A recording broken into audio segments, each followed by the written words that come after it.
كل سنة وحضراتكم طيبين، رمضان كريم. خد بالك يا أستاذ عماد، المتلاعب بيبدأ يستخدم معاك الصمت العقابي علشان يخليك تفطر على هم وغم لمجرد إنك قررت تحمي نفسك. تخيل يا صاحب اللون الأخضر إننا في عزومة رمضان والكل قاعد على السفرة والضحك مالي المكان. دخلت أنت بابتسامتك اللطيفة وقلت رمضان كريم. مفيش حد رد خالص. بدأت تمد إيدك عشان تناول حد العصير، يسحب إيده ببرود كأنك مش موجود. تحاول تفتح كلام عن مسلسل أو فوازير، تلاقي الكل تجاهل كلامك. فجأة العزومة اللي كنت مستنيها بقت زنزانة. بدأت تسأل نفسك أنا زعلتهم في إيه؟ يا ترى قلت كلمة غصب عني؟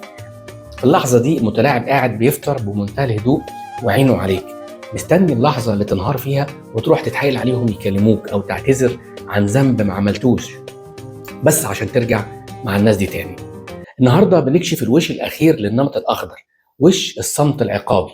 في الحلقة دي بنشوف المتلاعب وهو بيستخدم سلاح العزل الاجتماعي.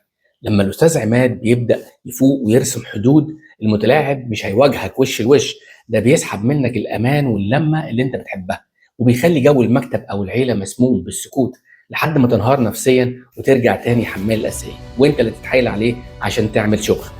الثغرة هي انك يا استاذ عماد شخص عشري وبتحب السلام وما تستحملش تعيش في قطيعه. المتلاعب هنا جراح شاطر، بيقطع حبال الوصل في وقت انت محتاج فيه للوصل ده عشان يحسسك بالذنب والغربه ويضغط عليك. انت مش خايف من سكوتهم، انت خايف من تفسيرك للسكوت ده انه رفض لشخصك الطيب. عشان نحرر الاستاذ عماد من الافكار دي هنقول له ما تطلبش الاهتمام. لو قرروا يسكتوا اعتبر ده وقت خلوتك مع نفسك، اشتغل، اقرا قران، استمتع بالهدوء، اعتبر صبتهم ده راحه لودانك ولقلبك.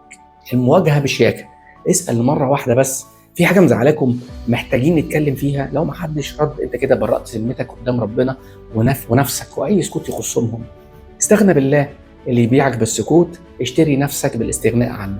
خلي انسك بالله وقيمتك لنفسك. المره الجايه لما تلاقي الوش الخشب والتجاهل الجماعي في الشغل او في البيت، ارفع راسك، كمل يومك بمنتهى الرقي، ما تحاولش تبرر ولا تستعطف.